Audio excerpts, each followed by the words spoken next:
Oi, gente, hoje eu vou conversar com vocês um pouquinho sobre como que eu comecei a fazer as pigmentações de areola, tá? Então, começou assim, eu fiz residência de cirurgia plástica lá na Unifesp, na Escola Paulista. Eu já tinha muita afinidade com essa parte de cosmetria. Então, eu sempre fui assim, eu sempre fui uma pessoa, tinha muita cara de novinha. Então, eu era nova de fato, porque acabou que eu entrei na faculdade direto do terceiro colegial, não precisei fazer cursinho, eu fiz pro Camp, né? Aí, quando chegou no sexto ano, que eu formei com 23 anos, eu já entrei direto na cirurgia geral, que foi lá no Tatuapé, lá em São Paulo, né? E depois eu já entrei direto na cirurgia plástica, eu fazia lá na Unifesp com a professora Lídia. E desde o início da minha residência de cirurgia plástica, eu já comecei a gostar muito de cosmetria, né?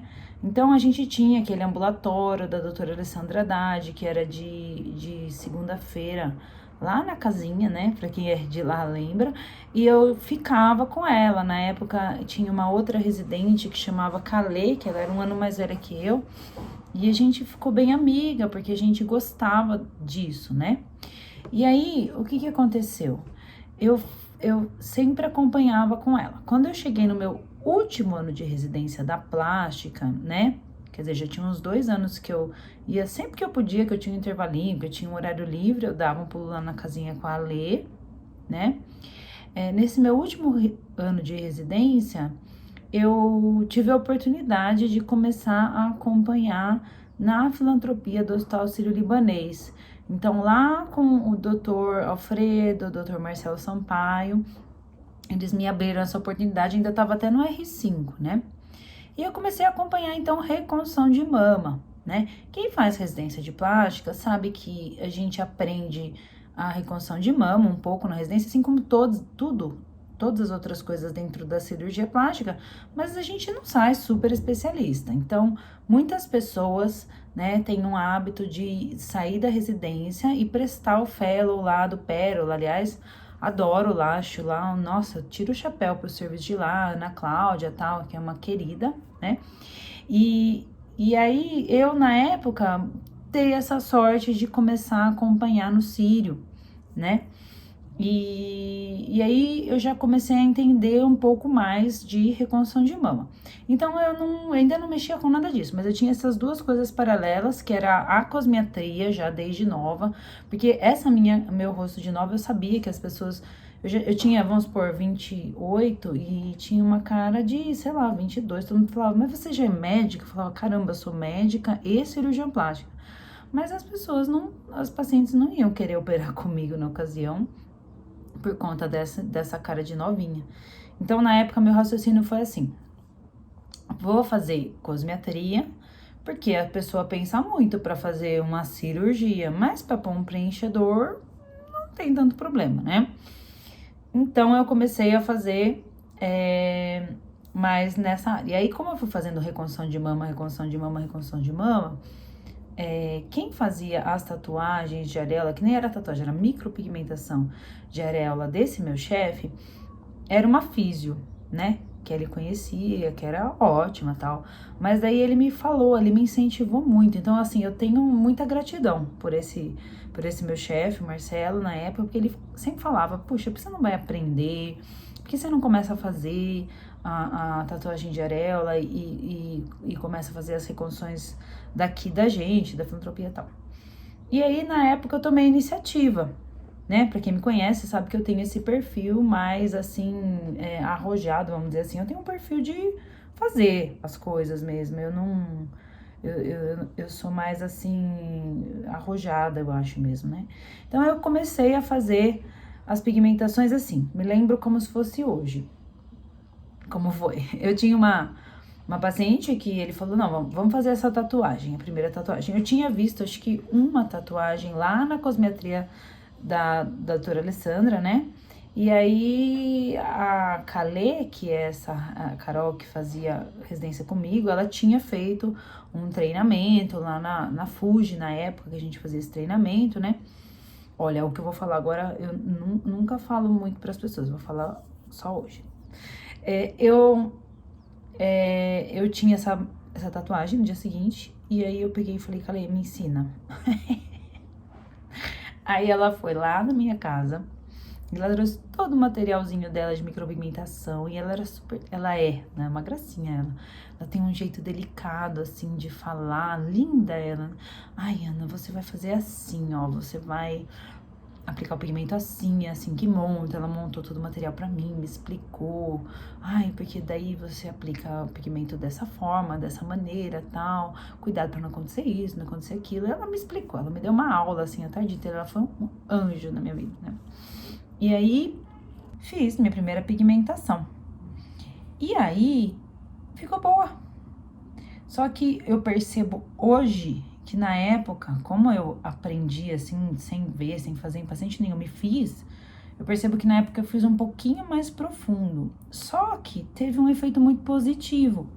Porque a pigmentação durou. Porque às vezes a pigmentação que as micropigmentadoras na época faziam lá pro serviço, não duravam.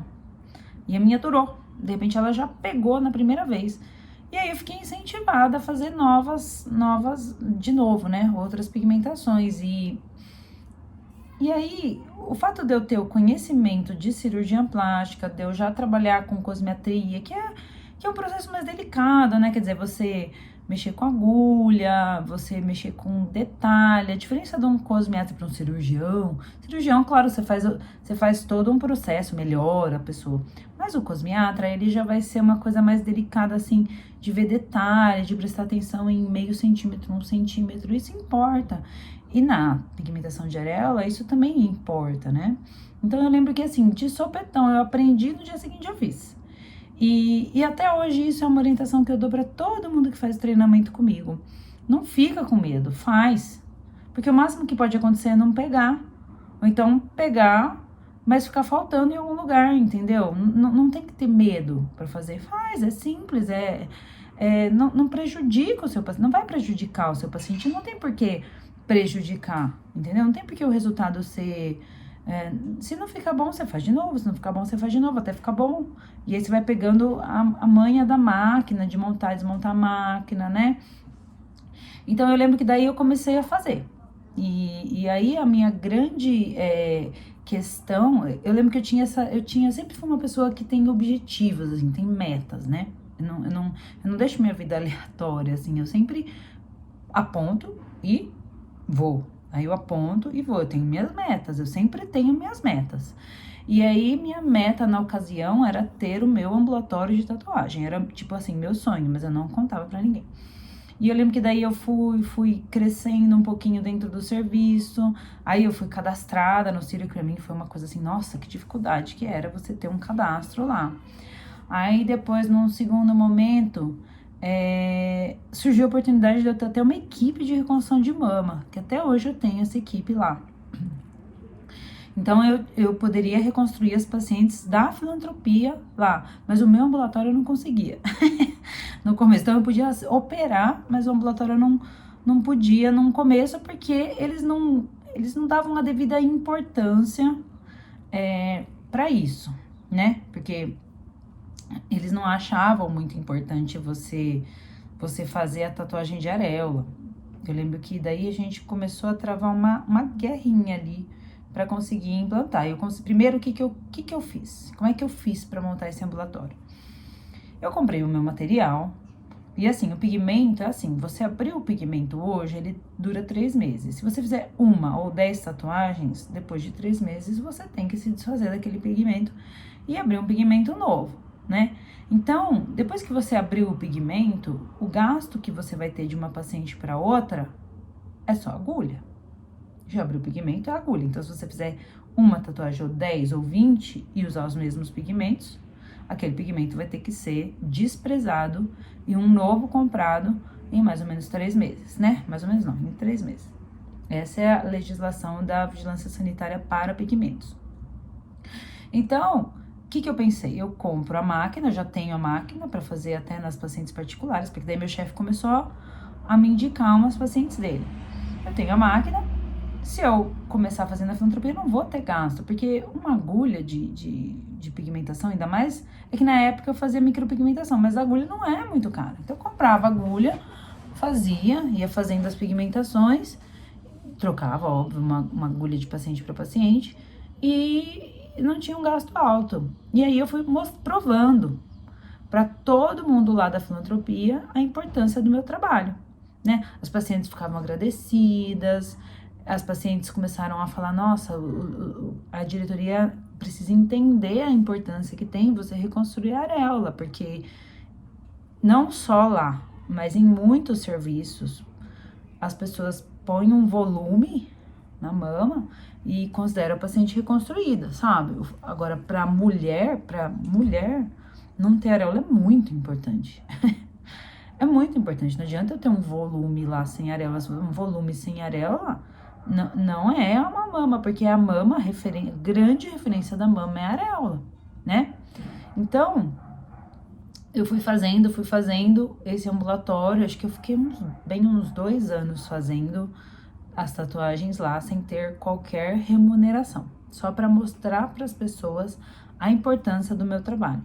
E depois de algum tempo, eu comecei a marcar reuniões com a diretoria, fazia umas apresentações, e a Rosana, que era lá do ambulatório, e a Marcinha também me ajudou nesse processo. A gente ia lá, marcava reunião, sentava com a diretoria e ficava, não, porque é importante, não sei, mas por que eu não posso chamar um tatuador? Não, é importante por causa disso, até por conta da questão emocional das pacientes. A gente que é cirurgião plástico vai ter uma forma mais, não sei, mais profissional de lidar, é diferente, não é a mesma coisa, né, que uma pessoa que tá acostumada a fazer tribal, caveira, do que uma pessoa que lida só com isso. É claro que todos os profissionais são muito bons, tem profissionais que são especialistas nisso, tatuadores, mas que só trabalham com isso, ótimo. Agora, sendo um cirurgião plástico, inclusive, eu pude depois começar a trabalhar, inclusive, a reconstrução, né, melhorar a reconstrução como um todo com a pigmentação, né? Então, foi assim. Aí, um belo dia, eu, graças a Deus, muito feliz, fiquei muito feliz que eu consegui, então, esse ambulatório, essa aprovação da diretoria. A gente negociou e agora até eu recebo um pouquinho por tatuagem, eu não pago mais pra manter esse ambulatório.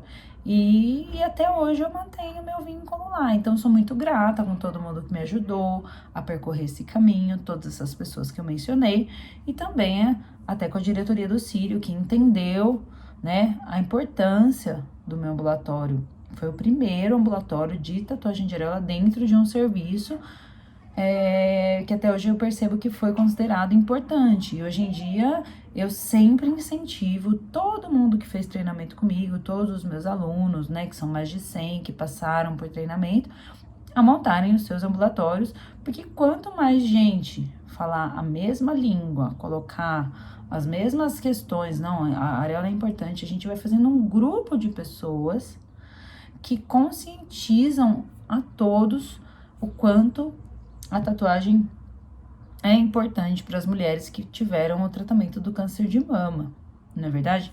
Inclusive, tem alguns estudos dos Estados Unidos que isso já ficou, assim, muito fechado, que a melhor forma de você reconstruir a areola é com a pigmentação, né? É a forma que você consegue maior simetria de formato, maior simetria de coloração e uma maior satisfação, porque a paciente não precisa ser submetida a uma nova cirurgia para conseguir finalizar a sua reconstrução, né? Com relação ao meu início de vida, ele reflete o fato de você não precisar ter uma experiência tão vasta assim para aplicar a sua primeira pigmentação. Porque para mim foi uma coisa assim, 2 dias antes eu não sabia, um dia eu aprendi, no outro dia eu apliquei. E eu não tive nenhum problema. E na época, eu não tive todas as informações assim tão claras, tão explicadas, tão específicas, a ponto de poder passar para todo mundo da forma que hoje em dia eu passo, não é verdade? Então eu tive uma dificuldade muito grande nesse aprendizado. Então eu fazia micropigmentação, já ficava melhor do que as outras micropigmentadoras, durava mais, mas daí nesse processo de mudança para tatuagem, eu tive que me adequar, né? Então eu buscava, eu fui um pouco autodidata, então eu fui atrás, comecei a ver vídeo, aprender, conversar, comprei a máquina, eu sou meio arrojada, né, que eu já expliquei, comprei a máquina, comecei a mexer na máquina sozinha, fui aprendendo a regular, aí eu lembro que até a primeira pessoa que eu conversei na loja que eu costumo comprar, né, que é a Art Fusion, eu chamei o Wanderson, nunca esqueço, que ele é uma graça, ele sempre vinha na clínica depois, conforme tinha os treinamentos, ele é figuraça. Chamei pro Wanderson e falei, oi Wanderson, tudo bem? Eu queria comprar material de tatuagem. Aí ele falou pra mim, pois não. Aí eu falei, então, eu não sei nada de tatuagem, queria que você me desse tudo que você tem aí de tatuagem pra eu fazer uma tatuagem numa paciente, mas eu sou leiga, hein? Não sei nada, preciso que você me explique o que é, pra que serve. Ah, então tá bom, vou mandar pra você. Aí ele mandou lá tudo que precisa, clip cord, pedal, fonte, não sei o quê, que tipo você quer? Eu falei, vê aí, uma que é boa pra mim, mas que não seja muito cara, porque eu vou me aventurar. Tá bom. Aí ele foi lá, me mandou tudo, só que ele se esqueceu de uma coisa que até eu às vezes me esquecia nos treinamentos, já passamos muito por isso, que é da tal da borracha chapéu. E aí, sem a borracha chapéu, não dá pra tatuar. E ela custa, tipo, centavos. Ela é muito besta, assim. Nossa, é um negócio muito trivial, meio óbvio. Só que, sem a borracha chapéu, ela é o que fixa a agulha no batedor, né? E aí, sem a borracha chapéu, o batedor bate naquela argolinha da agulha e ele não fica fixo. Porque quando você põe a borracha chapéu, é como se fosse um adaptador da agulha no batedor. E aí, sem a borracha chapéu, não conseguia. Eu mandava uma mensagem pro Wanderson assim, Wanderson, minha máquina não tá funcionando. Não, doutora, tem que funcionar, porque não tem porquê. Daí eu mostrei uma foto e falei, nossa, faltou borracha chapéu. E é um negócio, juro por Deus, custa muito, tipo, R$1, R$2. Eu falei, nossa, eu não acredito que você não mandou a borracha chapéu. Aí mandou a borracha chapéu, aí consegui montar a máquina. E assim, como eu via vídeo, eu tentava, eu me esforçava, mas não tinha uma pessoa que me explicasse assim, ó, olha, deixa eu te explicar aqui, ó, essa é a máquina, a energia entra aqui, sai aqui, em termos médicos, né, eu senti muita falta disso. Minha curva de aprendizado acabou se estendendo, eu acabei demorando para ter resultados bons, porque eu não tinha aquilo mastigado na minha linguagem, né, e aí me adaptei então com essa máquina, que é muito mais barata do que uma máquina de micropigmentação, com resultados muito superiores. Então, quer dizer, aquele dia, me lembra assim como se fosse hoje. Tô vendo eu num congresso lá no Sírio, que a gente tinha lá de reconstrução de mama, e eu passando e ele me perguntando isso. Você que faz, né? Eu falei, sou eu que tô fazendo aqui no Sírio. Ele falou, mas você faz tatuagem? Não. Então... Aí eu falei, nossa... Bom, aprendi isso. Daí, meu último desafio da minha carreira, que foi aprender a fazer as areolas 3D. Foi um outro processo dificílimo. Então, o primeiro foi começar a fazer as pigmentações, o segundo foi mudar para a máquina de bobina, e o terceiro, então, pigmentação de papila 3D. Coisa mais difícil do mundo. E já esse processo eu devo muito ao meu marido. Por quê? Porque ele que me incentivou muito a esse processo de aprender a desenhar. Porque para eu conseguir fazer tatuando em uma paciente, eu tinha que primeiro conseguir fazer num papel, né? E eu comecei a ver curso de desenho. Esse sim, eu fiz um curso de desenho para tentar fazer as minhas papilas 3D. Fiquei 1 ano fazendo o curso, eu ia de segunda-feira. Eu lembro que segunda-feira minha agenda sempre foi fechada para fazer curso. Hoje em dia é fechada para fazer esses vídeos aqui para vocês. E aí, eu comecei, fiz uma, não ficou boa, fiz outra, não ficou boa.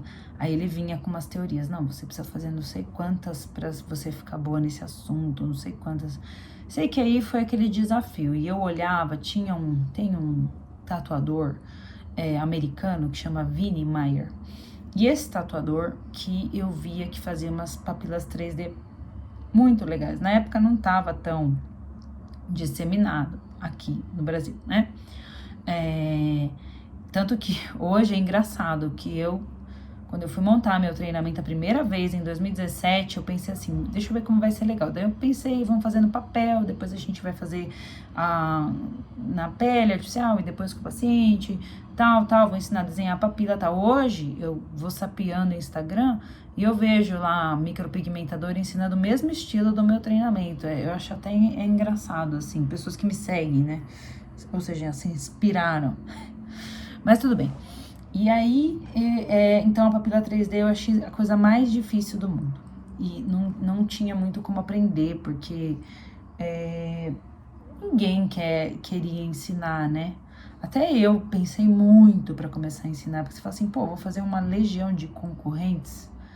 E com a minha surpresa é que, na verdade, não. Eu fiz muitos amigos e até eles começaram a me referenciar para os casos mais difíceis. Então, no final das contas, eu calculo como um saldo muito, muito mais positivo, né? Não penso mais nessa questão de concorrência de verdade. Hoje em dia, não me passa pela cabeça. E aí, então, até eu conseguir, pensei luz e sombra, porque eu tive que ir raciocinando em cima. Eu não tive um aprendizado. Eu tive que ir na base do erro e acerto. Aí, lembro que eu fiz umas que ficaram assim... tipo assim, vergonha alheia, assim, sabe? Ficou um risco, parecia que ficou um desenho na pessoa, mas não ficou realista, sabe? Ficou um desenho mesmo, assim, tipo um risco com uma forma geométrica. Teve papila na época que saiu assim. Hoje em dia eu conseguiria até consertar. Se alguma paciente me vê assim, ou você conhecer alguma paciente que tá com um formato geométrico que eu que fiz, manda pra mim que eu conserto, porque hoje em dia pra mim é muito simples. E agora o que eu venho desenvolvendo atualmente, mas que ainda não coloquei em treinamento, porque acho que ainda é precoce, né? Mas que eu já tô bem fechadinha. A sistematização de cores, na verdade, isso eu já coloquei em treinamento. A gente já tem uma sistematização básica de cores, né? Depois que vocês estiverem bem craques, a gente até pode pensar no avançado. E uma outra coisa é tipos de papila 3D. Porque o que eu venho percebendo é que não existe um tipo só, existem vários. E esse é o meu próximo passo que eu venho desenvolvendo já há algum tempo, mas esse material ainda não tá pronto para eu abrir para vocês, tá? Então esse vai ser mais pro futuro, eu ainda tô trabalhando nele. Então já desenvolvemos sistematização de cores, já desenvolvi método de utilizar a máquina de bobina ou a máquina rotativa. Já tem uma sistematização de papila 3D bem fechadinha ali, que é para todo mundo conseguir fazer e reproduzir a partir do treinamento. E agora eu tô então fechando em cor de uma forma muito mais detalhada e a papila 3D com seus vários subtipos. Mas isso é uma promessa de futuro, hein, gente? Ainda vou crescer muito nesse quesito.